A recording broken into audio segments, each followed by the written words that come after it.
Beranjak ke peristiwa lain, warga Desa Larangan Badung, Pamekasan, Jawa Timur menggelar aksi protes dengan memasang baliho bertuliskan Desa Maling. Lantaran aksi pencurian di desanya masif terjadi dan tidak pernah terungkap. Protes warga Desa Larangan Badung, Kecamatan Palengaan, Kabupaten Pamekasan, Jawa Timur disampaikan dengan memasang baliho bertuliskan Selamat Datang di Desa Maling.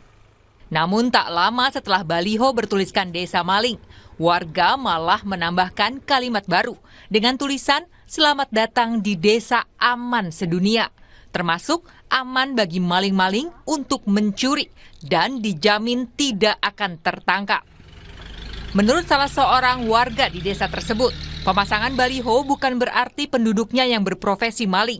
Tapi pemasangan baliho tersebut lantaran di desanya sering terjadi kehilangan kendaraan bermotor, emas, bahkan yang paling parah sampai ban mobil ikut hilang. Warga yang kehilangan sudah berupaya untuk melaporkan ke pihak kepolisian. Dengan selamat datang di Desa Maling, sebetulnya itu saya yakin bahwa warga Larangan Badung itu banyak yang baik. Cuman ada juga yang kurang baik, seperti profesinya itu sebagai maling itu. Ada seperti itu. Kenapa saya sampaikan seperti itu? Karena kejadian pertama itu ada di saya sendiri pernah kehilangan emas, sepedanya hilang, dan kebetulan juga biasanya CCTV perusahaan itu hidup. Hari Minggu pada saat itu CCTV-nya itu mati gara-gara PLN mati.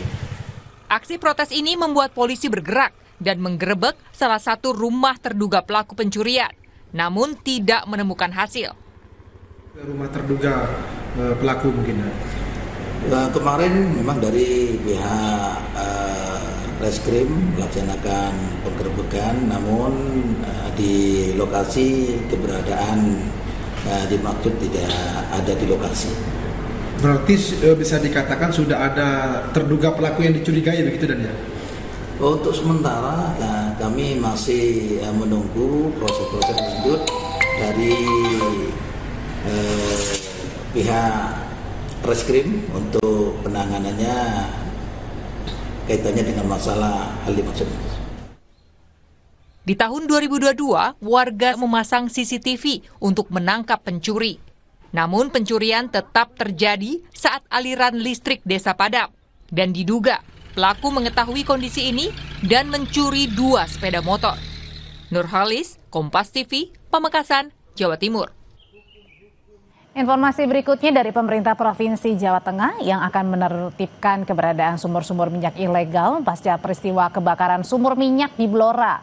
Wakil Gubernur Jawa Tengah Taj Yasin meninjau lokasi kebakaran sumur minyak ilegal di Desa Gandu, Kecamatan Bogorejo, Blora, Jawa Tengah. Ia menyebut lokasi sumur minyak tidak tepat karena berada di tengah permukiman warga. Saat ini pemerintah provinsi telah membentuk Satgas mengatur keberadaan sumur-sumur minyak ilegal tersebut. Pak Babu, minyak sini aja, Bapak. Masyarakat ini masih banyak yang belum paham bahwa pemahamannya adalah ketika sudah ada sumur minyaknya nanti akan disahkan oleh kementerian atau dilegalkan. Nah, ini yang memacu munculnya sumur-sumur baru. Wamenakar Immanuel Ebenezer jadi tersangka dugaan korupsi pengurusan sertifikasi K3 di Kemenaker. Mantan aktivis 98 ini sebelumnya pernah bilang tak ingin pemerintahan Prabowo dirusak koruptor. Lengkapnya sebentar lagi.